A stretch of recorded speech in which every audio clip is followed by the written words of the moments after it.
हृदि विशेषं विहाय गुरुवन्दनं बालानां सुखबोधाय क्रियते तर्कसङ्ग्रहः अखिलागमसञ्चारी श्रीकृष्णाख्यं परं महः ध्यात्वा गोवर्धनसुधीस्तनुते न्यायबोधिनीम्।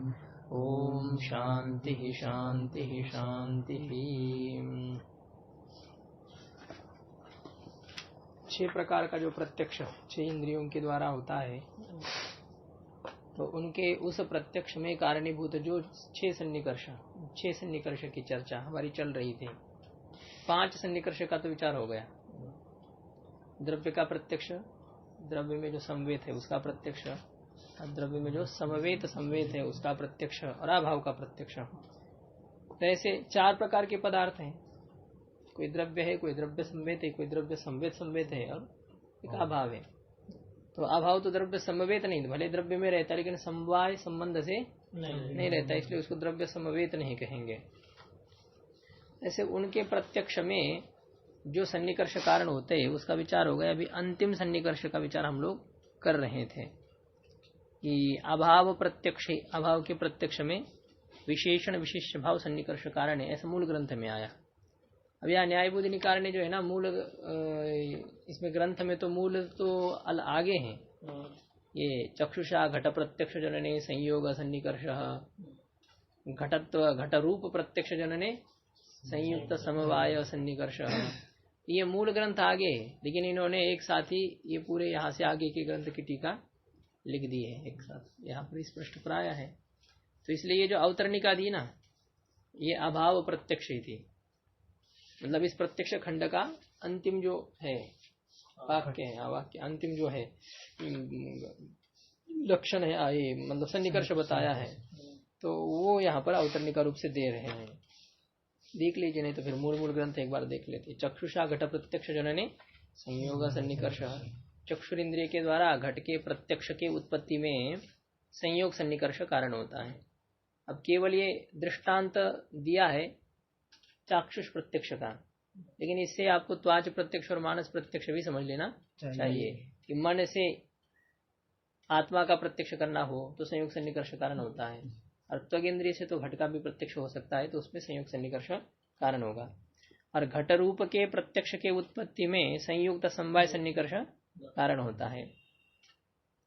तो कहते कैसे संयुक्त समवाय सन्निकर्ष कैसे हो रहा है? चक्षु संयुक्त घटे रूपस्य समवायात, चक्षु का संयोग संबंध है घट के साथ, तो संयोग से जो युक्त होता है उसको संयुक्त कहते हैं।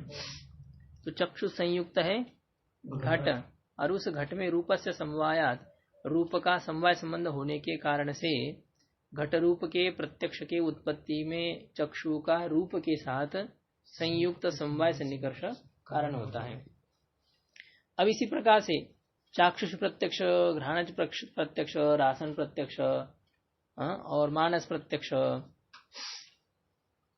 और त्वाच प्रत्यक्ष, इतने जो 5 है प्रत्यक्ष, तो उन सभी में यही सन्निकर्ष कारण होगा। द्रव्य में जो समवेत है उनका प्रत्यक्ष करने में यही सन्निकर्ष कारण होगा। जैसे त्वगेंद्रिय से स्पर्श का प्रत्यक्ष करना है तो यही सन्निकर्ष कारण होगा, और मन से सुखादि का प्रत्यक्ष करना है तो यही सन्निकर्ष कारण होगा। गंध का प्रत्यक्ष करना है यही सन्निकर्ष कारण होगा। रस का प्रत्यक्ष करना है यही सन्निकर्ष कारण होगा। तो इस प्रकार से बाकी जितने हैं श्रोत्र को छोड़ करके बाकी जो 5 प्रकार के इंद्रिय हैं, और उनसे जो 5 प्रकार का प्रत्यक्ष होता है द्रव्य में समवेत पदार्थों का, तो उसमें यही सन्निकर्ष कारण होगा। द्रव्य में समवेत कौन कौन रहते हैं? गुणादि घटत्वादि। द्रव्य में समवाय संबंध से 5 रहते पदार्थ। द्रव्य रहते हैं, गुण रहता है, कर्म रहता है, सामान्य और विशेष, ये 5 द्रव्य में समवाय संबंध से रहने वाले। अब प्रत्येक द्रव्य में नहीं रहेंगे, हाँ जाति तो प्रत्येक द्रव्य में रहेंगी, गुण भी प्रत्येक द्रव्य में रहेगा, लेकिन क्रिया प्रत्येक द्रव्य में नहीं रहेगी, और विशेष भी सभी द्रव्यों में नहीं है। ये जो गुरु जी हम प्रत्यक्ष कर रहे हैं, तो ये खाली द्रव्य का प्रत्यक्ष के प्रति ये 6 सन्निकर्ष कारणीभूत है, या द्रव्य में जो समवेत उनके भी प्रति कारणीभूत है? सबके लिए बताए ना। पहले तो द्रव्य ही कहा इन्होंने। हाँ, द्रव्य का लौकिक, द्रव्यनिष्ठ क्या लौकिक विषयता सन्निकर्ष से चाक्षुष प्रत्यक्ष के प्रति संयोग सन्निकर्ष कारण है, ये कहा ना। तो ये तो पहले संयोग संबंध से तो द्रव्य का प्रत्यक्ष होगा, किंतु संयुक्त समवाय संबंध से द्रव्य में जो समवाय संबंध से रहने वाले गुण हैं, जाति है, उनका प्रत्यक्ष होगा। वो आगे के तो फिर उसको द्रव्य कैसे कहेंगे? उनको कौन द्रव्य कह रहा है? उनको कह द्रव्य समवेत, द्रव्य में समवाय संबंध से रहने वाले द्रव्य समवेत। घट को भी द्रव्य कह सकते हैं, क्यों नहीं कहेंगे? वो तो द्रव्य है ही वो। तो घट में जो गुण दिख रहा है, हाँ, तो क्या हुआ? घट में गुण रहेगी, क्रिया रहेगी, हाँ, आबोह भी रह सकता है, तो उसको द्रव्य कह सकते हैं। नहीं, ये नहीं, मैं क्या कहा, मतलब द्रव्य में भी द्रव्य रहते हैं, तो द्रव्य में हर एक द्रव्य में द्रव्य रहेगा ये जरूरत नहीं। कारण द्रव्य में कार्य द्रव्य रहेगा। घट कारण द्रव्य नहीं ना, घट किसी अन्य द्रव्य का कारण नहीं बनता है, वो अंतिम अवयवी है। घट से आगे और कोई नहीं बनता है, उससे पहले सब कारण परंपरा है। परमाणु, द्वनुक, त्रिणुक, चतुर्णुक करते करते ये कापालिक, कपाल, ये सभी जो आए हैं ना घट तक जितने हैं पिंड, तो ये घट के कारण है। घट के कारण है कपाल, कपाल का भी कारण है कापालिक। तो ये सब कारण कारण जो बन रहे उनमें अपना कार्य रहेगा। अब ये सब द्रव्य हैं, तो कपाल रूपी द्रव्य में घट रूपी द्रव्य रहेगा, कापालिक रूपी द्रव्य में कपाल रूपी द्रव्य रहेगा, पिंड रूपी द्रव्य में कापालिक रहेंगे। इस प्रकार से कारण द्रव्य में कार्य द्रव्य रहेगा, हर एक द्रव्य में कोई द्रव्य नहीं रहेगा। और विशेष जो होते वे तो नित्य द्रव्य में रहेंगे, और जाति चाहे कार्य द्रव्य हो चाहे कारण द्रव्य हो, अनित्य नित्य सभी द्रव्यों में जाति रहेगी। और क्रिया केवल अनित्य द्रव्यों में रहेगी। अनित्य मतलब परिच्छिन्न द्रव्यों में, नहीं तो अनित्य कहने से फिर मन में क्रिया नहीं रह पाएगी। उसमें ये जो है पृथ्वी, जल, तेज, वायु और मन, इन पांचों में क्रिया रहेगी, बाकी द्रव्य में क्रिया नहीं रहेगी। तो ऐसे समवाय संबंध से रहने वाले 5 पदार्थ हैं, द्रव्य, गुण, कर्म, सामान्य, विशेष। ये 5 समवाय संबंध से रहते हैं और ये द्रव्य में रहते हैं। 5 जो होते हुए द्रव्य में रहते हैं। हर एक द्रव्य में नहीं रहे, लेकिन रहेंगे तो द्रव्य में रहेंगे। हाँ, जाति एक ऐसी है जो गुण और क्रिया में भी रहती है, बाकी के जो है वे द्रव्य में ही समवाय संबंध से रहते हैं, ऐसा है। तो समवाय सन्निकर्ष श्रोत्र और शब्द का ही हो रहा है, तो चक्षु से आकाश का क्यों नहीं हो रहा है?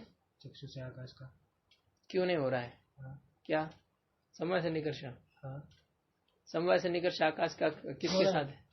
चक्षु के साथ। तो समवाय सन्निकर्ष उसके प्रति कारण हो रहा है ना, श्रोत्र और शब्द के प्रति। हाँ, तो आकाश सर्वत्र है, हाँ, चक्षु के साथ समवाय संबंध होना चाहिए उसको। भाई समवाय संबंध किनका होता है?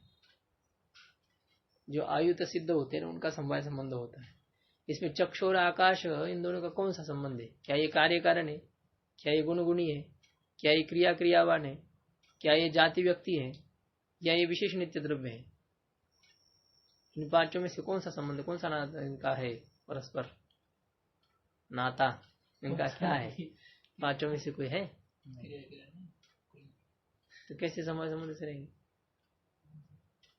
शब्द रहता है आकाश में समवाय संबंध से, क्योंकि वो उसका गुण है, तो गुण गुणी में समवाय संबंध से रहेगा।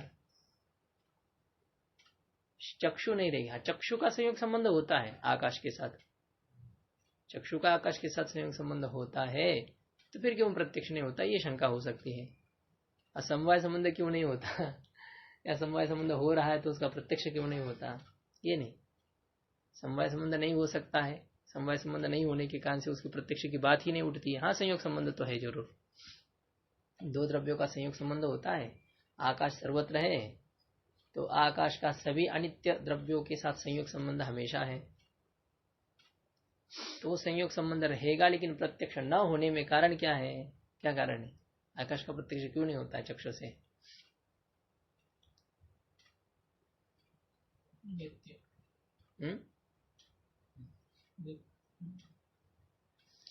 चाक्षुष प्रत्यक्ष में 3 कारण होते हैं। ये 3 घटक जिसमें रहेंगे उसका ही चाक्षुष प्रत्यक्ष होता है। उद्भूत रूप जिसमें हो, प्रकाश का संयोग हो, संबंध हो, संयोग नहीं संबंध, और तीसरा है उसमें महत्व हो, तो उसका चाक्षुष प्रत्यक्ष होता है। इसमें से आकाश में महत्व है और आकाश में प्रकाश का भी ये संबंध है, बाहर प्रकाश है ना सब कुछ, तो आकाश के साथ उसका संबंध भी है।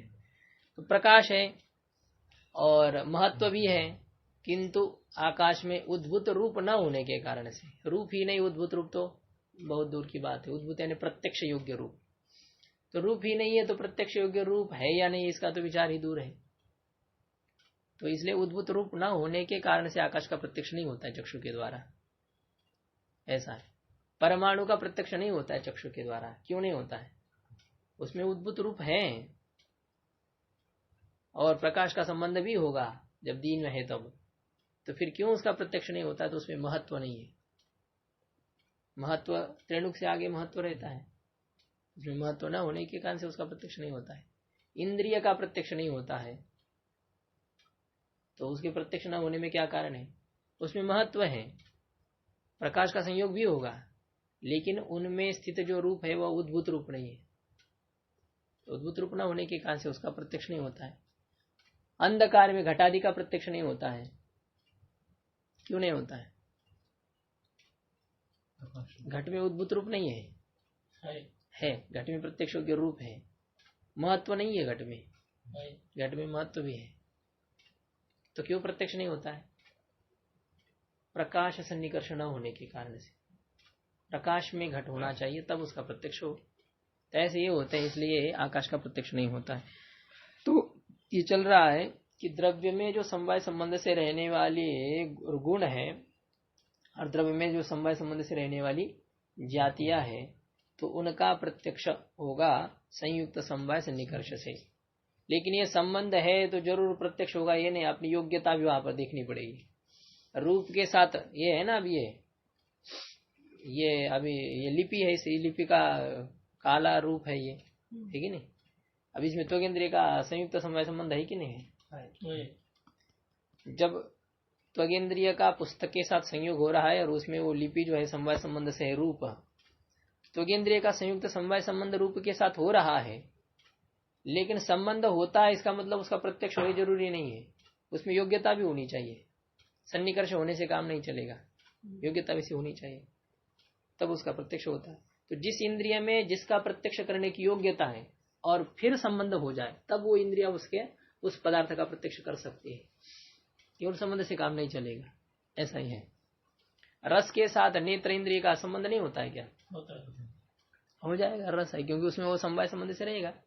बढ़िया से पकोड़े आदि जो है छाने जा रहे हैं, तो उसमें क्या देख रही है? आग देख रही है, तो संयोग संबंध हो गया उसके साथ, अब उसमें रस रहता है, तो आंख से वो रस दिखाई देगा, उसका अनुभव होगा? नहीं होता है। तो इस प्रकार से जिस इंद्रिय में जिस पदार्थ के प्रत्यक्ष की योग्यता है और फिर उसका यदि उसके साथ संबंध हो जाए तो फिर वह उसके द्वारा प्रत्यक्ष हो जाएगा। तीसरा है अभी संबंध संयुक्त संवेद समवाय सन्निकर्ष। रूपत्व के प्रत्यक्ष में, रूपत्व से लेना है गुणत्व की जितनी व्याप्य जातियां हैं उनका प्रत्यक्ष में। क्रियात्व के प्रत्यक्ष में, क्रिया में जो क्रियात्व रहेगी ना, गमनत्व, आकुंचनत्व, प्रसारणत्व, ये जो क्रिया है ये क्रियानिष्ठ जातियां है, तो इनके प्रत्यक्ष में भी ये संयुक्त संवेद समवाय सन्निकर्ष कारण होगा, ऐसा है। तो रूपत्व सामान्य प्रत्यक्ष, रूपत्व सामान्य का अर्थ जाति, तो रूपत्व जाति के प्रत्यक्ष में तो उपलक्षण है ये, और ये चक्षु का यहाँ पर उदाहरण दे रहे हैं, इसलिए रूपत्व जाति का प्रत्यक्ष कहा। तो रूपत्व के प्रत्यक्ष में संयुक्त समवेद समवाय सन्निकर्ष कारण होता है। अब ये सन्निकर्ष कैसे बना उसके साथ, रूपत्व के साथ चक्षु का? तो कहते चक्षु संयुक्ते घटे रूपम समवेतम, चक्षु संयुक्त घट, उसमें रूप है समवाय संबंध से रहने से समवेत, और तत्र रूपत्व से समवायत, और वहां पर रूपत्व का समवाय संबंध होने के कारण से रूपत्व जाति के साथ चक्षु का संयुक्त समवेत समवाय सन्निकर्ष हुआ, और इस संबंध से रूपत्व जाति का प्रत्यक्ष होता है। सुखत्व जाति का प्रत्यक्ष हो जाएगा मन के द्वारा इसी संबंध से, स्पर्शत्व जाति का प्रत्यक्ष हो जाएगा इसी संबंध से त्वगेंद्रिय के द्वारा, रसत्व जाति का प्रत्यक्ष हो जाएगा इसी संबंध से रसनेन्द्रिय के द्वारा, गंधत्व जाति का प्रत्यक्ष हो जाएगा इसी संबंध से घ्राणेन्द्रिय के द्वारा। इसी प्रकार से यह है जितने हैं। अब ये श्रोत्र के लिए इसका अपना स्वतंत्र है ना, दो संबंध इसके लिए अपने अलग है, क्योंकि बाकी सब तो इंद्रिय कार्य है, अनित्य है, और ये नित्य है। श्रोत्र जो है वह नित्य, मन भी नित्य है। मन तो एक स्वतंत्र द्रव्य ही है, इंद्रिय भी द्रव्य ही होते हैं लेकिन कार्य द्रव्य है। चक्षुरिंद्रिय, त्वगेंद्रिय, घ्राणेन्द्रिय, रसनेन्द्रिय, ये जो है ना 5 जो इंद्रिया है, 5 नहीं 4, उनमें से त्वक, चक्षु, रसन और घ्राण, ये 4 इंद्रिया अनित्य इंद्रिया है, कार्य है ये। लेकिन श्रोत्र इंद्रिय और मन जो है ये दोनों नित्य हैं। अब मन तो स्वतंत्र द्रव्य कहा ही है, और ये श्रोत्र भी अब ये स्वतंत्र द्रव्य हो गया, क्योंकि आकाश स्वरूप है। आकाश का कार्य नहीं, क्या है? आकाश ही है। विशिष्ट स्थान में स्थित आकाश को श्रोत्र कहा जाता है। कर्ण के छिद्र में स्थित जो आकाश, उस आकाश को ही श्रोत्र शब्द के द्वारा कहा जा रहा है। तो इसका एक अलग सन्निकर्ष स्वतंत्र कहा कि श्रोत्र के साथ शब्द, श्रोत्र के द्वारा शब्द के प्रत्यक्ष में समवाय सन्निकर्ष कारण होता है। श्रोत्रेण शब्द साक्षात्कारे समवाय सन्निकर्ष, श्रोत्र इंद्रिय के द्वारा शब्द के प्रत्यक्ष में समवाय सन्निकर्ष कारण होता है। क्यों समवाय सन्निकर्ष कारण हो रहा है? तो कहते कर्ण विवरवर्ती आकाश से श्रोत्रत्वात्। कर्ण का जो विवर नाम छेद है, छिद्र है, ये कर्ण यानी है ना, कर्ण शष्कुली जो है बाहर का। अब इसके अंदर जो छिद्र है, तो उस छिद्रस्थ जो आकाश, उस छिद्रस्थ आकाश में ही श्रोत्रत्व होने के कारण से, अर्थात वह आकाश ही क्या है? श्रोत्र है। तो आकाश ही श्रोत्र है इसलिए। और शब्द से आकाश गुणत्वात्, और शब्द जो है वह आकाश का गुण है। शब्द आकाश का गुण होने के कारण से, देखो अभी श्रोत्र हो गए आकाश और शब्द है उसका गुण। तो इस प्रकार से श्रोत्र इंद्रिय के द्वारा जब शब्द का प्रत्यक्ष करना है, तो श्रोत्र और शब्द में कौन सा संबंध होगा? समवाय, क्योंकि श्रोत्र हो गए गुणी और शब्द हो गए उसका गुण, और गुण गुणियों में कौन सा संबंध रहता है? गुण गुणिनो हो समवायात, गुण और गुणी में समवाय संबंध होने के कारण से श्रोत्र इंद्रिय के द्वारा शब्द का प्रत्यक्ष करना हो तो समवाय सन्निकर्ष कारण होता है। इस प्रकार से ये हो गया चतुर्थ सन्निकर्ष। पंचम सन्निकर्ष समवेत समवाय सन्निकर्ष। शब्दत्व के प्रत्यक्ष में संवेद समवाय सन्निकर्ष कारण होता है। शब्दत्व साक्षात्कारे, शब्दत्व और शब्दत्व की जो व्याप्य जातियां हैं, कत्व, खत्व, गत्व, भत्व, तत्व, ये जो जातियां है, तो इनके प्रत्यक्ष में समवेत समवाय सन्निकर्ष। लेकिन इनका प्रत्यक्ष किस इंद्रिय से होगा? शब्दत्व का प्रत्यक्ष श्रोत्र इंद्रिय से होगा। क्यों? अन्य इंद्रिय से क्यों नहीं होगा शब्दत्व का प्रत्यक्ष? होता सामर्थ्य नहीं, क्यों नहीं होता? सामर्थ्य नहीं। इसमें ऐसा है, यद वस्तु येन इंद्रियेण गृह्यते तद्गता जाति ही तदाभावश्च तेनैव इंद्रियेण गृह्यते। तो जिस पदार्थ का जिस इंद्रिय से प्रत्यक्ष होता है, उसी इंद्रिय के द्वारा उस पदार्थ में रहने वाले जाति और उस पदार्थ के अभाव का प्रत्यक्ष होता है। तो शब्द का प्रत्यक्ष श्रोत्र इंद्रिय के द्वारा होता है, इसलिए शब्दनिष्ठ जाति का प्रत्यक्ष भी श्रोत्र इंद्रिय के द्वारा ही होगा, अन्य इंद्रिय के द्वारा नहीं हो सकता है। ऐसा है, क्योंकि इसमें उद्भूत रूप नहीं है और ऐसा कुछ नहीं घटा सकते इसमें। क्योंकि वो जो जितने बताए ना, चक्षु के प्रत्यक्ष में आपको अभी जो 3 कारण बताए, वो द्रव्य के प्रत्यक्ष में कारण है। ये द्रव्य का चाक्षुष प्रत्यक्ष करना हो तो ये 3 गुण चाहिए वहां पर। लघु उद्भूत रूप चाहिए, महत्व चाहिए और प्रकाश चाहिए द्रव्य के प्रत्यक्ष में। अन्य गुण आदि के प्रत्यक्ष में ये नियम नहीं है। चक्षु से उसी गुण का प्रत्यक्ष होगा जिसमें रहेंगे, ऐसी बात नहीं है। फिर आगे तो फिर क्यों नहीं होता, तो उसकी योग्यता का विचार किया जाएगा। उसकी योग्यता नहीं, ग्रहण का सामर्थ्य, गंध का ग्रहण करने का सामर्थ्य चक्षु इंद्रिय में नहीं है, इसलिए नहीं होता है। यही उत्तर उसका देना पड़ेगा। ध्यान इंद्रिय से रूप का प्रत्यक्ष क्यों नहीं होता? उसमें ग्रहण करने का सामर्थ्य नहीं है, उसका वो अपना विषय नहीं है, यह समझ लेना है। जिसका जो विषय है उसको वो विषय करें। तो ये शब्दत्व के प्रत्यक्ष में संवेद समवाय सन्निकर्ष कारण होता है।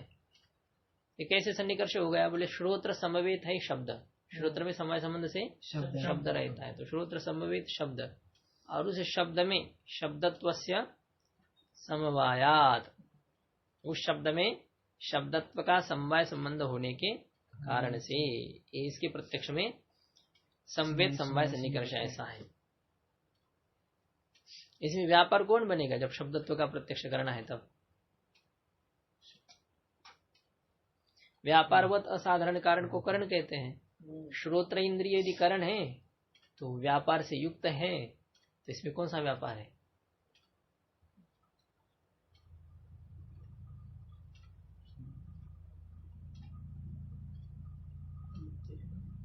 शब्दत्व में तो व्यापार, शब्दत्व में तो व्यापार क्या? शब्दत्व का श्रोत्र इंद्रिय के द्वारा प्रत्यक्ष करना है, तो उस प्रत्यक्ष में यदि श्रोत्र को आप करण कह रहे हो तो करण है तो व्यापारवत है वह, तो व्यापार कौन है? मन का संयोग। ऐसे काफी करने से नहीं चलता है। तो श्रोत्र और मन का संयोग ही वहां पर व्यापार होता है। ये आया था इसमें पीछे विचार गया था। और मन से जब सुख का प्रत्यक्ष करना हो तो मन और आत्मा का संयोग, तब मन और आत्मा का संयोग व्यापार होता है। सही। अभी अभाव प्रत्यक्ष और एक पदकृत्य में तो दो व्यापार वहां पर बताए गए थे। शब्द ही खुद व्यापार है ऐसा कहा, अथवा क्या श्रोत्र और मन का संयोग वहां पर व्यापार है ऐसा कहा। शब्द प्रत्यक्ष में कौन व्यापार है? या शब्दत्व के प्रत्यक्ष में शब्द ही व्यापार है, क्योंकि शब्द श्रोत्र से जन्य है कि नहीं?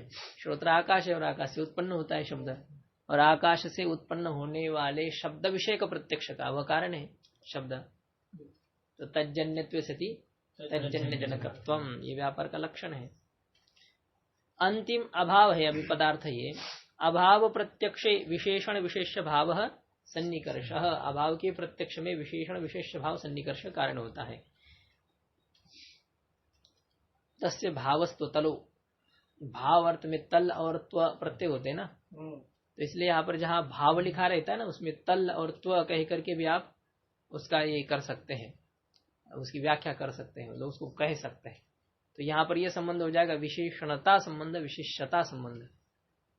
भाव के स्थान पर तल जोड़ दीजिए, विशेषणता सन्निकर्ष और विशेषता सन्निकर्ष ऐसे हो जाता है। इसमें विशेषण भाव सन्निकर्ष और विशेष भाव सन्निकर्ष, विशेषणता सन्निकर्ष और विशेषता सन्निकर्ष।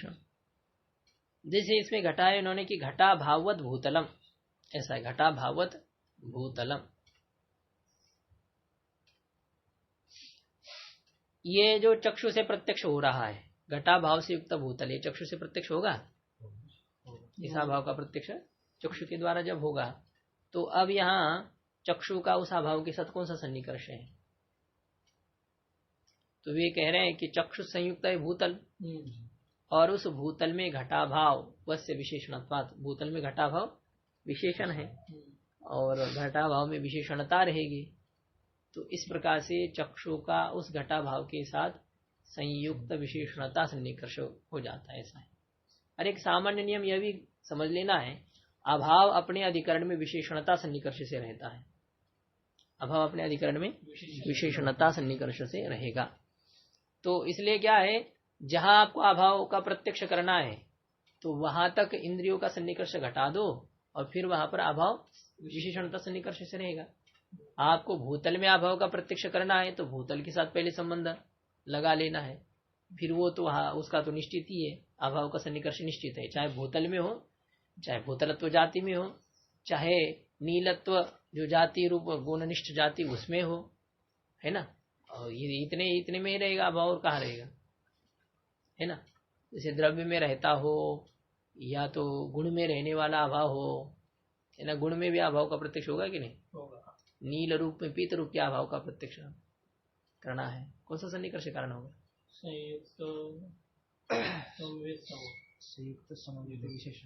संयुक्त समवेत विशेषणता संबंध। चक्षु संयुक्त घट है, उसमें समवाय संबंध से नील रूप रहेगा, तो चक्षु संयुक्त समवेत होगा नील रूप, उसमें पीत रूप का अभाव रहेगा विशेषणता संबंध से। तो अभाव अपने अधिकरण में विशेषणता सन्निकर्ष से रहेगा। वो अधिकरण चाहे द्रव्य हो, वो अधिकरण चाहे गुण हो, वो अधिकरण चाहे जाति हो, वो अधिकरण चाहे क्रिया हो, वो अधिकरण चाहे, बस इतने रहेंगे। प्रत्यक्ष के लिए तो आगे विशेष में किसी अभाव का प्रत्यक्ष होगा नहीं। और अभाव में भी जो अभाव, उसको अभाव अधिकरण का अभाव जो कहते हैं, तो उसका भी वो द्रव्य को ही अभाव अधिकरण का अभाव अधिकरण स्वरूप ही होता है। चलिए इसकी चर्चा आगे करें। जैसे ये होता है ना, घट में क्या है, ये भूतल है, भूतल में घट नहीं है, भूतल में क्या नहीं, घट नहीं आता। भूतल में क्या है, घटाभाव है। और भूतल में जो घटाभाव है, उस घटाभाव में पट है क्या, नहीं, उसमें पट का अभाव है। घटाभाव में पटाभाव, अभाव में अभाव, घटाभाव में पटाभाव, इसको कहते हैं अभाव अधिकरण का अभाव। अभाव अधिकरण है जिस अभाव का, उस अभाव को क्या कहेंगे, अभाव अधिकरण का अभाव। और ऐसा अभाव अधिकरण स्वरूप ही होता है, अर्थात पटाभाव घटाभाव स्वरूप ही हो जाएगा।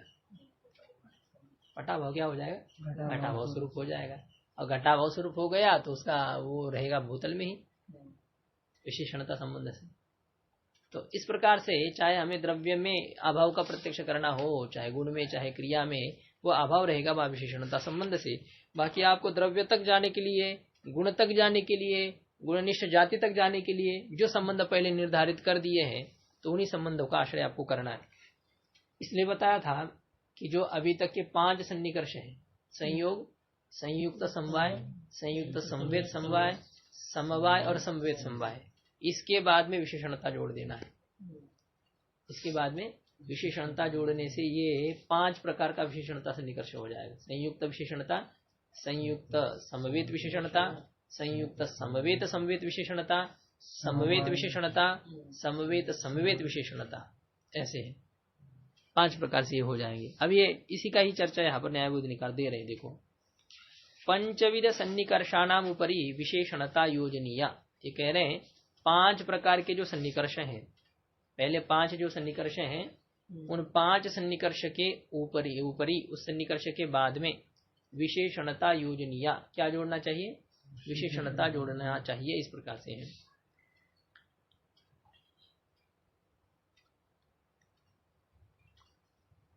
तथा ही उसको ही स्पष्ट करते हैं, तथा ही उसको स्पष्ट किया जा रहा है। मिला कि नहीं मिला, मिला। तो विशेषण विशेष भाव सन्निकर्ष का ही नाम है विशेषणता सन्निकर्ष। और वह जो विशेषणता है तो उसको 5 सन्निकर्ष के बाद में जोड़ना चाहिए। उसको स्पष्ट करें, द्रव्याधिकरण का अभाव प्रत्यक्ष इंद्रिय संयुक्त विशेषणता। द्रव्याधिकरण का अभाव प्रत्यक्ष, द्रव्य अधिकरण है जिस अभाव का, इस प्रकार का जो अभाव, द्रव्याधिकरण है जिस अभाव का, घटा भावत भूतलम, इस अभाव का अधिकरण कौन है, भूतल द्रव्य है। तो द्रव्य अधिकरण है जिस अभाव का, ऐसे अभाव के प्रत्यक्ष में कौन सा सन्निकर्ष कारण होगा, बोले इंद्रिय संयुक्त विशेषणता, है ना। चक्षु इंद्रिय का के द्वारा यदि आपको भूतल में घटा भाव का प्रत्यक्ष करना है तो चक्षु संयुक्त विशेषणता सन्निकर्ष से उसका प्रत्यक्ष होगा। और किस इंद्रिय से घटा भाव का प्रत्यक्ष होगा, त्वग इंद्रिय से घटा भाव का प्रत्यक्ष होगा। संयुक्त विशेषणता इसी सन्निकर्ष से। और किस इंद्रिय से होगा, त्वग इंद्रिय से तो आसपास का ही पता चलेगा ना, तो बाहर क्या पता। चक्षु इंद्रिय तो सामर्थ्य दूर तक देख सकते हैं। दूर तक की बात नहीं है। आपने जितना भूतल का मतलब पृथ्वी ले लिए क्या, भूतल का तो वही है ना, जो अपना विषय जो देश बन रहा है उतने ही को ले लेना है। उसे ऐसे नहीं देख सकते ऐसे हाथ घुमा कर है या नहीं है, तो वैसे देख लेना उतने में तो अभाव का प्रत्यक्ष हो जाता है इंद्रिय के द्वारा। क्या चल रहा था, क्या पूछा था आप लोग, और किसी इंद्रिय से, हाँ और किसी इंद्रिय से, श्रोत्र इंद्रिय से। श्रोत्र इंद्रिय से क्या होगा, भूतल में घटा भाव इसका प्रत्यक्ष होगा। नियम याद रखो, यद वस्तु येन इंद्रिय न गृह्यते तद्गत जाति तदा भावश्च तेनैव इंद्रिय न गृह्यते। तो घटा भाव का प्रत्यक्ष किस इंद्रिय से होगा, दो ही इंद्रिय से हो सकता है। मन के द्वारा होता है वो तो अंदर का है, वो तो सुखा के आदि के अभाव का प्रत्यक्ष करेगा, वो घटादि के अभाव के प्रत्यक्ष का सामर्थ्य उसमें नहीं। बाह्य किसी भी पदार्थ का प्रत्यक्ष मन के द्वारा, ये सामने चक्षु लेखनी पड़ी हुई है, इसका प्रत्यक्ष मन से हो सकता है नहीं हो सकता। कितनी भी निकटतम वस्तु हो बाह्य, वो उस बाहर के पदार्थ को प्रत्यक्ष करने का सामर्थ्य मन में नहीं है स्वतंत्र रूप से। हाँ, वो पीछे से हाथ उसका है, मतलब वो चक्षु के पीछे रहता है, लेकिन वो खुद नहीं कर सकता है। तच्चांतकरणम बाह्येष्व स्वातंत्र्याद विनिंद्रियैहि विना इंद्रियैहि मनोदशेन्द्रियाध्यक्षम हृत पद्म गोलके स्थितम, पंचदशी में आया ना, मन ऐसा होता है, अंतःकरण है, ये बाहर के पदार्थों का प्रत्यक्ष करने का सामर्थ्य उसमें स्वतंत्र रूप से नहीं है, ऐसा है। तो ये इंद्रिय संयुक्त विशेषणता। अब देखो द्रव्याधिकरण का अभाव का प्रत्यक्ष, इसी प्रकार से द्रव्य समवेत अधिकरण है जिस अभाव का, द्रव्य समवेत अधिकरण का अभाव प्रत्यक्ष इंद्रिय संयुक्त समवेत विशेषणता। द्रव्य समवेत, द्रव्य समवेत कौन है? गुण है, क्रिया है, जाति है, इनके अभाव का प्रत्यक्ष आपको करना है। तो इनके अभाव का यदि प्रत्यक्ष करना हो तो उसमें भी इंद्रिय का कौन सा संबंध कारण होगा? इंद्रिय संयुक्त समवेत विशेषणता सन्निकर्ष कारण होगा, ऐसा है। कपाल में जैसे घटाभाव का प्रत्यक्ष करना है, चक्षु इंद्रिय से होगा, कपाल में घटाभाव का प्रत्यक्ष करना है। यह कपाले घटो भविष्यति, इस कपाल में घट होगा, प्राग भाव है ना। कपाल पड़े हुए, टुकड़े टुकड़े पड़े अलग अलग, अब इसको जोड़ना है, कुलाल जोड़ने वाला है, तो हम क्या कहते हैं? एक कपालेशु घटः भविष्यति, कपालों में अभी थोड़ी देर बाद घट बन जाएगा, ऐसा है। तो अभी क्या है उस कपालों में? घट का अभाव है, तो उसका प्रत्यक्ष हो रहा है कि नहीं? हमें हो रहा है। किस इंद्रिय से हो रहा है? किस संबंध से हो रहा है?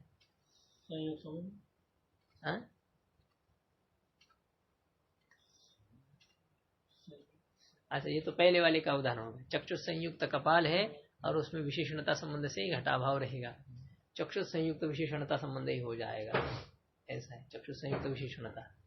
इसलिए क्या है, द्रव्य में जो समवेत होगा ना, अब द्रव्य समवेत तो है नहीं, द्रव्य समवेत का अभाव हम ले रहे थे। द्रव्य समवेत अधिकरण है जिस अभाव का, ऐसे अधिकरण में, ऐसे अभाव के प्रत्यक्ष में इंद्रिय संयुक्त संवेद विशेषणता सन्निकर्ष कारण होता है। घटत्व में पटत्व रहता है? नहीं रहता है। तो घटत्व में पटत्व का अभाव है, तो उस घटत्व में पटत्व के अभाव का प्रत्यक्ष होगा। तो वह किस संबंध से होगा? चक्षु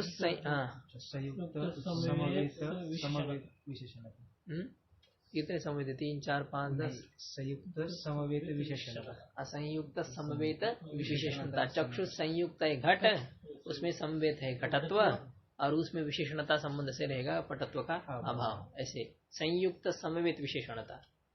ये द्रव्य समवेत था घटत्व, इसी प्रकार से द्रव्य समवेत जो शुक्ल रूप है, शुक्ल रूप में पीत रूप के अभाव का प्रत्यक्ष जो होता है, तो उसको भी कहेंगे द्रव्य अधिकरण, द्रव्य समवेत अधिकरण का अभाव प्रत्यक्ष। द्रव्य समवेत अभाव अधिकरण प्रत्यक्ष, द्रव्य समवेत ही अधिकरण है जिस अभाव का इस प्रकार के अभाव के प्रत्यक्ष में कौन सा संबंध कारण होता है? संयुक्त संवेद विशेषणता संबंध कारण होता है, ऐसा कह रहे। उसको कुछ खाने के लिए चाहिए, देती परेशान करते। तो द्रव्य समवेत संवेद अधिकरण का अभाव प्रत्यक्ष इंद्रिय संयुक्त संवेद संवेद विशेषणता। द्रव्य समवेत संवेद अधिकरण है जिस अभाव का ऐसे अभाव के प्रत्यक्ष में। घट द्रव्य है, उसमें संवेद शुक्ल रूप है, शुक्ल रूप में संवेद शुक्लत्व जाति है। उस शुक्लत्व जाति में यदि किसी अभाव का प्रत्यक्ष करना है, पीतत्व के अभाव का प्रत्यक्ष करना है, तो शुक्लत्व जाति द्रव्य समवेत संवेद, द्रव्य समवेत समवेत शुक्लत्व जाति अधिकरण है जिस अभाव का, उस अभाव को कहेंगे द्रव्य संवेद संवेद अधिकरण का अभाव। और ऐसे अभाव के प्रत्यक्ष में कौन सा सन्निकर्ष कारण होता है? संयुक्त समवेत समवेत विशेषणता सन्निकर्ष कारण होता है। इंद्रिय संयुक्त संवेद संवेद विशेषणता सन्निकर्ष कारण होता है। ये कह रहे जब संयोग के आगे और आपको कुछ जोड़ना है तो संयोग के स्थान पर संयुक्त पद का प्रयोग करना है, और समवाय के आगे कुछ जोड़ना है तो समवेत पद को घटा करके अभाव के प्रत्यक्ष का निर्वाह करना चाहिए, ये कह रहे। संयोग स्थाने संयुक्तम पदम घटयित्वा, संयोग के स्थान पर संयुक्त पद का, पद को जो है ना घटा करके लिख करके, संयोग के स्थान पर क्या लिखेंगे? संयुक्त, क्योंकि संयुक्त विशेषणता, संयुक्त संवेद विशेषणता इस प्रकार से है ना। 2-4 मूंगफली डाल दो उसको वहां से, वो जो है ना चिल्लाए नहीं, लेकिन बाद में फिर से आएगा। ऐसे वही जाली से फेंक देना, वो जाते उधर बाहर जाते। हाँ नहीं तो ये भी थे, ये छिलके वाले फोड़ता रहेगा। हाँ ये ठीक रहता है, उसको बेचारे की मेहनत भी होनी चाहिए। पुरुषार्थ का खाएगा, वो नहीं जाली से जाएगी। देख रहा है बच्चे वाले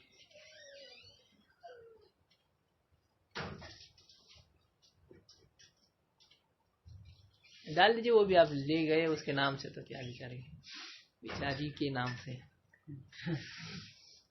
तो ये द्रव्य समवेत समवेत अधिकरण है, जिस अभाव का ऐसे अभाव के प्रत्यक्ष में इंद्रिय संयुक्त समवेत समवेत विशेषणता से निकर्ष कारण होता है, ये कह रहे हैं। ये पंक्ति लग गई। अभी हाँ, ये आगे तो चल रहा था हमारा। संयोग के स्थान पर संयुक्त पद को घटा करके और समवाय के स्थान पर समवेत पद को घटा करके अभाव के प्रत्यक्ष का निर्वाह करना चाहिए। संयोग के बाद में विशेषणता जोड़ना है तो संयुक्त लिख देना है, और समवाय के बाद में यदि विशेषणता जोड़नी है तो उसके स्थान पर समवेत ऐसा प्रयोग करके निर्वाह करना है, कह रहे। तथा घटद्रव्य समवेतम घटत्वम पृथ्वीत्वादिकम रूपादिकम च तत्र नीलादौ पीतत्वाभाव घटत्व जातो पटत्वाभावश्च वर्तते स च अभाव संयुक्त समवेत विशेषणता सन्निकर्षेण गृह्यते। उसको कह रहे देखो, तथा उसको ही दिखा रहे कैसे उसको घटाना है, समवाय को के स्थान पर कैसे समवेत करना है और संयुक्त के स्थान पर कैसे संयुक्त करना है। घटद्रव्य समवेतम घटत्वम, घटद्रव्य में समवाय संबंध से कौन रहता है? घटत्व रहता है। घटद्रव्य समवेतम घटत्वम पृथ्वीत्वादिकम रूपादिकम च, घटद्रव्य में समवेत है घटत्व, पृथ्वीत्व और रूपादिक, ये उसमें समवेत है। और तत्र नीलादौ पीतत्वाभाव घटत्वादि जातो पटत्वाभावश्च वर्तते। अब वहां जो है नीलादि में पीतत्व का अभाव है, घटनिष्ठ जो रूपादि नीलादिक रूप है उसमें किसका अभाव है? पीतत्व का अभाव है। और घटत्व जाति में पटत्व जाति का अभाव है। तो इनका जब प्रत्यक्ष करना है तो वहां पर संयुक्त समवेत विशेषणता सन्निकर्ष कारण होता है, ये कह रहे। नीलादि में पीतत्व के अभाव का प्रत्यक्ष संयुक्त समवेत विशेषणता सन्निकर्ष से होगा, और घटत्वादि जाति में पटत्वाभाव का प्रत्यक्ष ये भी संयुक्त समवेत विशेषणता संबंध से होगा। कहते सचा अभाव संयुक्त समवेत विशेषणता सन्निकर्षेण गृह्यते। तो नील आदि में जो पीतत्वाभाव है और घटत्वादि जाति में जो पटत्व का अभाव है, वह संयुक्त समवेत विशेषणता सन्निकर्ष से उसका ग्रहण किया जाता है। एवं नीलत्वादि जातौ पीतत्वाभाव अपि इंद्रिय संयुक्त समवेत समवेत विशेषणता सन्निकर्षेण गृह्यते। इसी प्रकार से कहते हैं नीलत्व आदि जो जातियां है, नीलत्व पीतत्व हरितत्व, इन जातियों में जो नीलत्व में जो पीतत्व का अभाव है, रक्तत्व में जो हरितत्व का अभाव है, तो इनका ये जो अभाव है, तो ये अभाव भी इंद्रिय के द्वारा जब इसका प्रत्यक्ष करना है तो इंद्रिय संयुक्त समवेत समवेत विशेषणता सन्निकर्ष से इनका ग्रहण किया जाता है। इंद्रिय संयुक्त घट है, उसमें समवेत नील रूप है, उसमें समवेत नीलत्व है, और उसमें पीतत्व का अभाव रहेगा विशेषणता सन्निकर्ष से। तो इस प्रकार से इंद्रिय संयुक्त संवेद संवेद विशेषणता सन्निकर्ष से उसका ग्रहण किया जाता है। घट समवेतम नीलम, देखो वही उसी को कह रहे हैं। घट में संवेद कौन है? नील रूप। तत्संवेतम नीलत्व, और उसमें संवेद है नीलत्व। और तद विशेषणता पीतत्वाभावे, और तन्निरूपित विशेषणता है पीतत्वाभाव में। तो इस प्रकार से यहाँ पर ये संक्षेप से उन्होंने सभी सन्निकर्षों का विचार किया, ऐसा है। तो 5 प्रकार के अभाव के प्रत्यक्ष की चर्चा इन्होंने की। द्रव्य अधिकरणक अभाव का प्रत्यक्ष, द्रव्य समवेत अधिकरणक अभाव का प्रत्यक्ष, द्रव्य समवेत संवेद अधिकरणक अभाव का प्रत्यक्ष। अब ऐसा है 5 मतलब क्या है? आपको श्रोत्र को लेकर के 2 हो जाएंगे जो सन्निकर्ष है कि शब्द में कत्व खत्व आदि के अभाव का प्रत्यक्ष, और कत्व में खत्व के अभाव का प्रत्यक्ष। तो ककार में खकार के अभाव का प्रत्यक्ष किस सन्निकर्ष से होगा? श्रोत्र इंद्रिय के द्वारा। ककार में खकार के अभाव का प्रत्यक्ष करना है।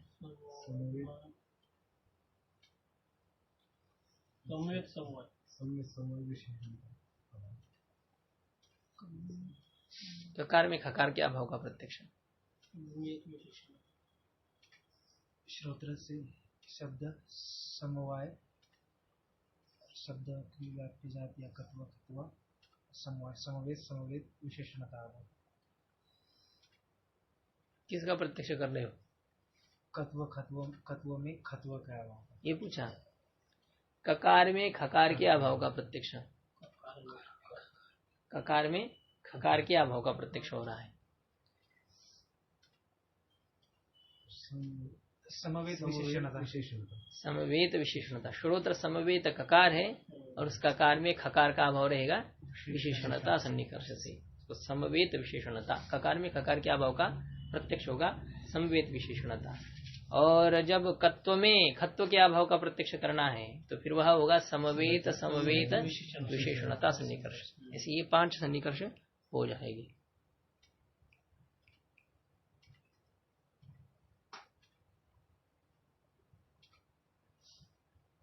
अब इसका विचार है ये जो है ना कि स्वतंत्र शब्द के अभाव का प्रत्यक्ष भी यदि हमें करना है। अब अधिकरण तो कोई ना कोई तो होगा वैसे।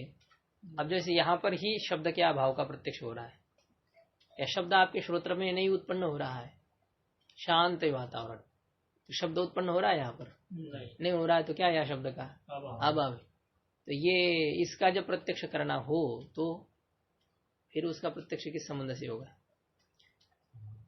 सीधा विशेषणता संबंध से हो जाएगा, क्योंकि श्रोत्र में ही शब्द का अभाव है। अभाव का है यहाँ पर? श्रोत्र में है। श्रोत्र से अभाव का प्रत्यक्ष। शब्द अभाव का प्रत्यक्ष तो श्रोत्र के द्वारा ही हो सकता है, क्योंकि शब्द का प्रत्यक्ष श्रोत्र से होता है, इसलिए शब्दाभाव का प्रत्यक्ष भी श्रोत्र से ही होगा। लेकिन वह शब्द का अभाव किसी अन्य शब्द में नहीं है। एक शब्द में दूसरे शब्द का अभाव नहीं कह रहे हम लोग। श्रोत्र में ही क्या हो रहा है? शब्द के अभाव का प्रत्यक्ष हो रहा है। तब क्या होगा उसका? जब विशेषणता सन्निकर्ष लग जाएगा। ऐसे इसका तो विचार नहीं किया है, क्योंकि इसमें बहुत सारा है, अभाव के बारे में बहुत है मामला, गड़बड़ है इसका प्रत्यक्ष होता है कब होता है नहीं होता है, इसमें ज्यादा चर्चा यहाँ पर नहीं है। लेकिन ये है वृत्ति प्रभाकर जो ग्रंथ है ना, तो बहुत बड़ा है अभाव प्रकरण जो है। इसमें छठा जो अनुपलब्धि प्रमाण का जो विचार है विस्तार से देखिए। ये हो गया न्याय बुद्धिन्या प्रत्यक्ष परिच्छेद। ये न्याय बुद्धि में प्रत्यक्ष खंड की समाप्ति हो गई। अभी आपको एक बताया था, इसमें अलौकिक सन्निकर्ष से फिर से थोड़ी संक्षिप्त से चर्चा कर लेते हैं। तो ये जो 6 सन्निकर्ष प्रत्यक्ष के प्रति कारण माने गए हैं, तो ये सब तो लौकिक प्रत्यक्ष जब है, मतलब लौकिक विषयता संबंध से जब चाक्षुषादिक प्रत्यक्ष करना हो तो वहां पर ये संबंध कारण होते हैं, ऐसा कहा। अलौकिक विषयता संबंध से जब प्रत्यक्ष करना है चाक्षुषादिक इंद्रियों के द्वारा, तो वहां पर इन संयोगादिक सन्निकर्ष की आवश्यकता नहीं रहती है। होता है चक्षु से होगा, ये तो है कि किसी के इंद्रिय का इतना सामर्थ्य हो जाता है कि वो यहाँ बैठे बैठे बहुत दूर की बात देख लेता है। दूर दर्शन, दूर श्रवण, ये जो होते हैं ये सिद्धियां है, सब कुछ है ना। दूर दर्शन, दूर श्रवण और जो है आकाश गमन, ये सब अलग अलग प्रकार की सिद्धियां है। तो इसमें दूर का जो दर्शन होगा वो किस इंद्रिय से होता है? वो दर्शन होता है चक्षुर इंद्रिय से ही। ये नहीं कि आप जो सिद्ध होगा इसका मतलब वो अभी कान से देखेगा और आंख से सुनेगा दूर के शब्दों को, ऐसा नहीं होता है।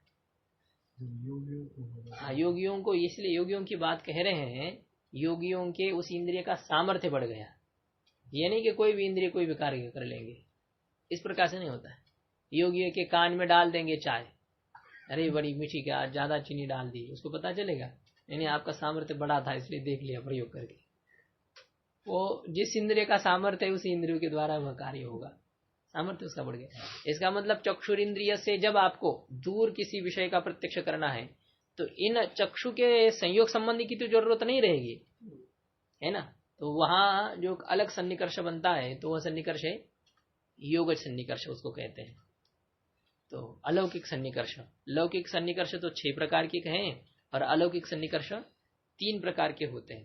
ये जो है ना आखिरी पृष्ठ पर 86 पृष्ठ पर जो सन्निकर्ष आए नीचे टिप्पणी किरणावली में दिए हैं उन्होंने कि अलौकिकम त्रिविधा, अलौकिक सन्निकर्ष जो है ना, दूसरी पंक्ति देखो किरणावली की,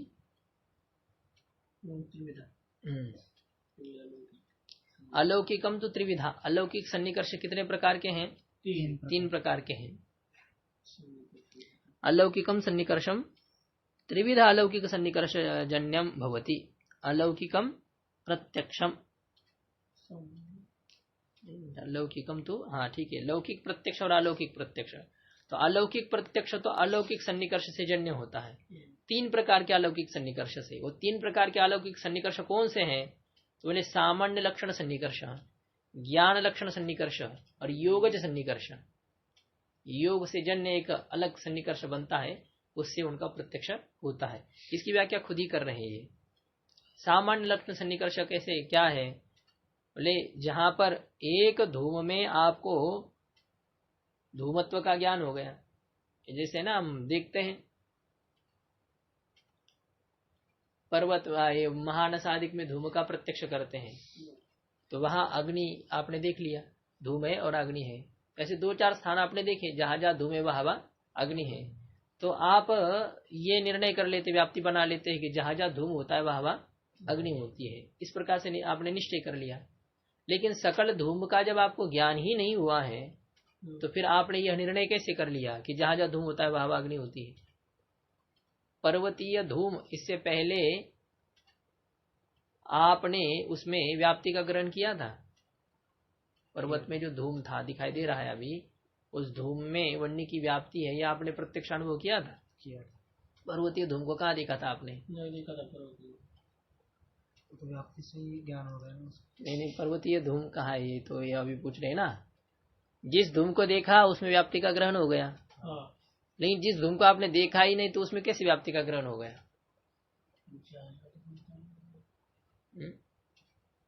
किसी व्यक्ति के 5 भाई है, तो उनको 3-4 को तो आप जानते, एक को आपने देखा ही नहीं है, तो आप कैसे जान लेंगे कि भाई ये इसका भाई है? धूम और अग्नि का तो अविनाभाव संबंध होगा। हाँ, अविनाभाव संबंध, यही अविनाभाव संबंधी व्याप्ति है। तो इस व्याप्ति का ग्रहण तो आपने किया नहीं ना अभी, पहले किया है महानस में। तो वो महानसीय धूम में व्याप्ति का ग्रहण किया है। पर्वतीय धूम में है ना, आदमी तो वही रहेगी, धूम भी वही है। वही कैसे? पर्वतीय धूम अलग है, महानसीय धूम अलग है, अलग नहीं धूम। वही धूम किसने वहां छोड़ दिया क्या? महानसीय धूम कहा किसी ने वहां पर निकाल दिया क्या? वहां का धूम अलग है, यहाँ का धूम अलग है। जैसे गुरु जी एक घट में घटत्व प्रत्यक्ष हो गया, तो अभी सबका ज्ञान तो वही है। हाँ, यही तो ये इसी की मैं एक भूमिका कर रहा हूँ। जो है धूम, पर्वतीय धूम अलग है, महानसीय धूम अलग है। हमने व्याप्ति का ग्रहण तो महानसीय धूम में किया है, पर्वतीय धूम में किया ही नहीं है। तो फिर हमें धूम को देख करके वर्णनी की अनुमिति जो हम लोग करते हो कैसे कर पाएंगे? व्याप्ति का ग्रहण ही नहीं है। तो वहां बताते कि एक अलौकिक सन्निकर्ष है, सामान्य लक्षण सन्निकर्ष। उस धूम का जब आपने प्रत्यक्ष किया मानस आदि में, तो उस धूम में जो धूमत्व है, उस धूमत्व सन्निकर्ष से सकल धूम का प्रत्यक्ष आपको हो चुका है। और सकल धूम का प्रत्यक्ष होने के कारण से आपको सकल धूम में वन्य के व्याप्ति का ग्रहण हो जाएगा। वन्यत्व सन्निकर्ष से सकल वन्य का ज्ञान हो गया और धूमत्व सन्निकर्ष से सकल धूम का प्रत्यक्ष हो गया। इस प्रकार से ये होता है। तो प्रत्यक्ष ही है, ज्ञान लगे सामान्य लक्षण सन्निकर्ष से वह प्रत्यक्ष होता है, इस प्रकार से कहा जाता है। तो ये इसमें सामान्य लक्षण सन्निकर्ष को बताया है। जैसे अयम घटः, यह जो ज्ञान होता है ना, अयम घटः, यह ज्ञान हो गया। तो यह ज्ञान कैसा है? इंद्रिय संबद्ध घट विशेष है जिस ज्ञान का, ऐसे ज्ञान इंद्रिय संबद्ध विशेषक ज्ञान। अयम घटे ज्ञान क्या है? चक्षु संबद्ध विशेषक ज्ञान। चक्षु से संबद्ध जो घट वह विशेष है जिस ज्ञान का, ऐसा ये ज्ञान है। चक्षु संबद्ध विशेषक ज्ञान। बात समझ में आ रही है? चक्षु संबद्ध, या आपको पहले भी ये आया था, संयुक्त के स्थान पर संबद्ध इस शब्द का प्रयोग करते हैं, या संयुक्त संवेद के स्थान पर भी संबद्ध शब्द का प्रयोग होता है। संयुक्त संवेद के स्थान पर भी संबद्ध कहने से ये आ जाते हैं। संबद्ध का अर्थ होता है संबंध से युक्त, तो संयोग संबंध से युक्त उसको भी संबद्ध कहेंगे, संयुक्त समवाय संबंध से युक्त उसको भी संबद्ध कहेंगे। तो अयम घट, यह जो ज्ञान आपको हो रहा है, यह ज्ञान कैसा है? चक्षुष संबद्ध विशेषक ज्ञान। चक्षुष संबद्ध घट विशेष है जिस ज्ञान का, इस प्रकार का ज्ञान। तो चक्षुष संबद्ध विशेषक जो अयम घट यह ज्ञान है, इसमें प्रकार कौन है? घटत्व प्रकार है। तो ये जो उसमें प्रकार स्वरूप घटत्व रूपी सामान्य है ना, चक्षुष संबद्ध विशेषक प्रकारी भूत जो सामान्य घटत्व, वही सामान्य लक्षण सन्निकर्ष है। जिसका आपको प्रत्यक्ष हो रहा है ना, उसमें जो प्रकार रहेगा वही क्या है? सामान्य लक्षण सन्निकर्ष है। और उस सामान्य लक्षण सन्निकर्ष से उसके आश्रयभूत सभी पदार्थों का आपको प्रत्यक्ष हो जाता है। घटत्व को देख करके दुनिया के चाहे स्वर्ग के भी घट का प्रत्यक्ष हो गया है कि नहीं? जिसमें अमृत वो निकल रहा था ना वो बाहर, उस घट का भी प्रत्यक्ष कर लिया घटत्व सन्निकर्ष से।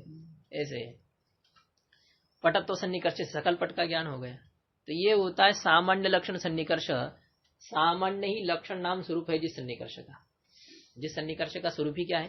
सामान्य है, उसको कहते हैं सामान्य लक्षण सन्निकर्ष। और इस सन्निकर्ष से जो होने वाला प्रत्यक्ष है, उस प्रत्यक्ष को कहते हैं अलौकिक प्रत्यक्ष। अब ये आंख वाले सबको हो सकता है, आंख वाले क्या और भी उसके तो इंद्रिय अलग भी होती है, मतलब जो अन्य इंद्रिय से भी सामान्य लक्षण सन्निकर्ष हो सकता है। श्रोत्र इंद्रिय से जैसे ये होता है ना, अंधा व्यक्ति भी शब्दों को सुनकर के हाँ अच्छा आप वो आए हैं ऐसा जान लेता है ना। कौन आ रहा है, ये किसका शब्द है, उसके बहुत समझ में रहता, ध्यान में रहता है। हम लोग फोन में बात करते कभी कभी 4-5-6 महीना हो जाता है, तो फिर हाँ भाई आप कौन बोल रहे हैं, नंबर सेव ना हो तो हम आवाज भूल जाते हैं। अंधे व्यक्ति नहीं भूलते हैं, उनका आवाज वो ये कर लेते हो। तो मतलब क्या हो रहा है, वो श्रोत्र के द्वारा जो उस शब्द का है ना, विशेष व्यक्ति का शब्द, उस शब्द तो सन्निकर्ष से वो सकल शब्द को जान लेते हैं, उसका कैसा कैसा बोलने का पद्धति है, वो शब्द को ग्रहण कर लेते हैं। तो हर एक इंद्रिय से इस प्रकार से जो आपको प्रत्यक्ष होता है, उस प्रत्यक्ष में जो प्रकार है, तो उस प्रकार को ही सामान्य लक्षण सन्निकर्ष कहेंगे। और उससे सभी उसके आश्रयों का प्रत्यक्ष होता है। तो सामान्य के आश्रय जितने उन सबका प्रत्यक्ष हो जाएगा उसके द्वारा, ऐसे होता है। और यहाँ पर सामान्य लक्षण का अर्थ ये केवल नहीं समझना कि जाति स्वरूप ही वो सन्निकर्ष होता है, हमेशा जो प्रकार रहेगा वो वहां पर ही हो जाएगा। जैसे नीलो घटः, यह आपको प्रत्यक्ष हो जाएगा, नीलो घट ये प्रत्यक्ष हो गया। अब इसमें प्रकार कौन है? नील रूप ही इसमें प्रकार है, नीलो घटा इसमें, ठीक है। उसको नीलत्व ही कहेंगे क्योंकि नील तो घट ही है, तो उसमें गुण कौन सा रहेगा? नीलत्व गुण रहेगा, तो नीलत्व गुण कहेंगे वहां पर, क्योंकि नील शब्द का अर्थ नील रूप वाला घट है। नीलो घट या नील शब्द का क्या अर्थ है? घट अर्थ है। तो इसलिए फिर प्रकार कौन है? तो वह नीलत्व प्रकार है। क्या प्रकार है?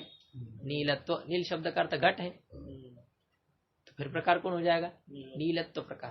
तो नीलत्व का अर्थ होता है नील रूप। कौन प्रकार है? नील रूप। अब वो जब नील रूप प्रकार है, तो उस प्रकार से आपको जितने नीले घट है ना, उन सबका ज्ञान हो गया। आप पूछते ही भाई ये कौन से वर्ण का है? नीले रंग के घट रखे थे, 10-5 रखे थे, एक को पूछा अरे भाई ये कौन से रंग वाला घट है, तो कहा कि नीला घट है। अब दूसरे घट को आप पूछेंगे फिर ये कौन से रंग वाला घट है? अब नहीं पूछेंगे। क्यों? क्योंकि उस नील रूप रूपी सन्निकर्ष से, सामान्य लक्षण सन्निकर्ष से आपने उस रंग वाले सभी घट को जान लिया। ये होता है सामान्य लक्षण सन्निकर्ष। तो ये सामान्य लक्षण सन्निकर्ष का स्वरूप समझ में आया? ये इन्होंने लिखा, यत्र एक धूमे ज्ञाते यादृश धूमत्वरूप सन्निकर्षेण सकल धूमानां ज्ञानम भवति तादृश धूमत्वरूप सन्निकर्ष सामान्य लक्षण सन्निकर्ष। जहां एक धूम का ज्ञान होने पर धूमत्वरूप सन्निकर्ष से सकल धूम का ज्ञान होता है। धूमत्व का ज्ञान होने पर सकल धूम का ज्ञान होता है, तो उसी को सामान्य लक्षण सन्निकर्ष कहते हैं। तो आगे लिखा, सामान्य लक्षण का अर्थ सामान्यम अर्थ जाति ही अथवा धूमादि व्यक्तिश्च। तो ये लक्षण नाम स्वरूप है जिसका। तो जो कोई प्रकार बन रहा है ज्ञान में, जिस वस्तु का आपको ज्ञान हो रहा है, उस ज्ञान में जो प्रकार बन रहा है वही क्या है? सामान्य लक्षण सन्निकर्ष है। और उससे उसके आश्रय का प्रत्यक्ष होगा। अब दूसरा एक प्रत्यक्ष होता है ज्ञान लक्षण सन्निकर्ष। ज्ञान लक्षण सन्निकर्ष का क्या स्वरूप है? तो ये जैसे है सुरभि चंदनम, सुरभि चंदनम, ये प्रत्यक्ष आपको हो रहा है।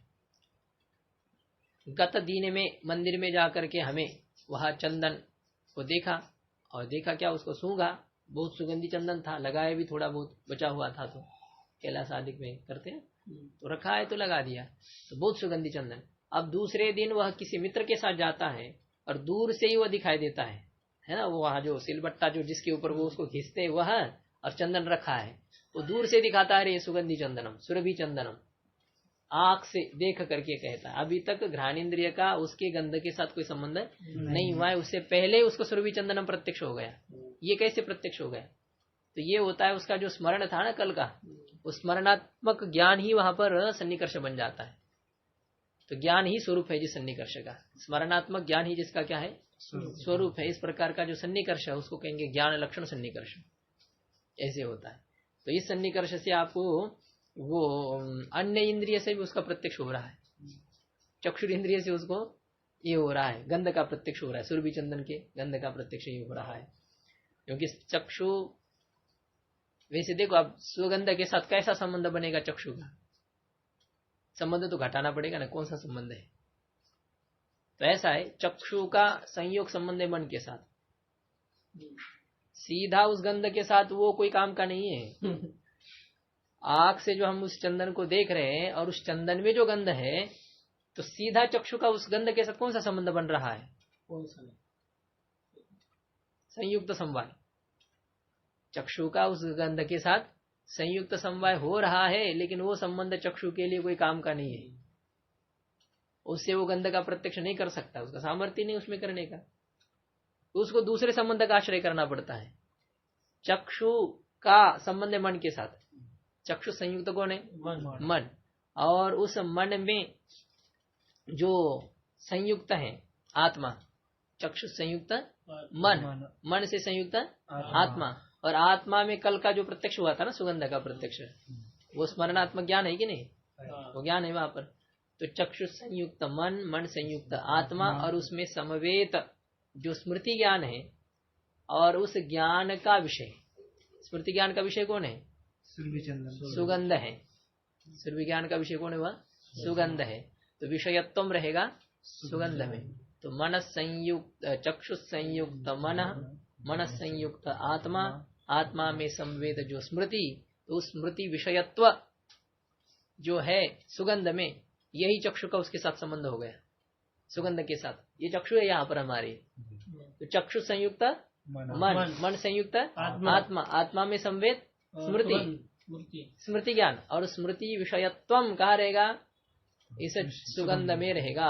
तो ये सुगंध यहाँ है, चक्षु यहाँ है, तो ये संबंध यहाँ पर लगाना पड़ेगा, तब जो है आंख से इसका प्रत्यक्ष हो रहा है। तो इसको कहते हैं ज्ञान लक्षण सन्निकर्ष। ज्ञान लक्षण सन्निकर्ष है जो जो चीज हमें स्मरण आ जाती है कभी कोई किसी को देख करके, तो वह जो होता है ज्ञान लक्षण सन्निकर्ष कहेंगे, स्मरणात्मक ज्ञान ही जिसका स्वरूप बन रहा है, ऐसा। और तीसरा एक होता है योगज सन्निकर्ष। योग सन्निकर्ष का क्या स्वरूप है? तो कहते किसी अन्य देश का या किसी अन्य काल का, काल की वस्तु का ज्ञान होता है योगी को। किसी अन्य देश में किसी अन्य काल में भी पदार्थ का ज्ञान योगी को होता है। कैसे होता है? बोले योगाभ्यास से उसका जो एक विलक्षण सामर्थ्य उसमें आ जाता है, जिसको हम सिद्धि कहते हैं। सिद्धियां आ जाती है योगी के पास, तो वो बहुत दूर के वस्तु को सुनता है, देखता है, अनुभव करता है, जानता है कहाँ आग लग गई, क्या होता है, यही से वो है, यही से बुझा भी देता है ना। नहीं, ऐसे संतों के चरित्रों में आ जाता है कहीं, तो कहीं दूसरी जगह आग लग गई और यहाँ से उन्होंने उसको बुझाई है, यहीं से कुछ प्रयत्न किया, तो इनको किसे पता चला? तो ये सब उनकी उस प्रकार का सामर्थ्य होता है, वो देख सकते हैं यहाँ से क्या हो रहा है क्या नहीं हो रहा है। तो ये जो है इस प्रकार का उनका सामर्थ्य, तो उसी को कहते हैं योगज धर्म सन्निकर्ष, योगज लक्षण सन्निकर्ष, इस प्रकार से कहेंगे। योग से उत्पन्न जो उनके धर्म है वही योग सन्निकर्ष कहा जाएगा, और इस सन्निकर्ष से भी उनको जो प्रत्यक्ष होता है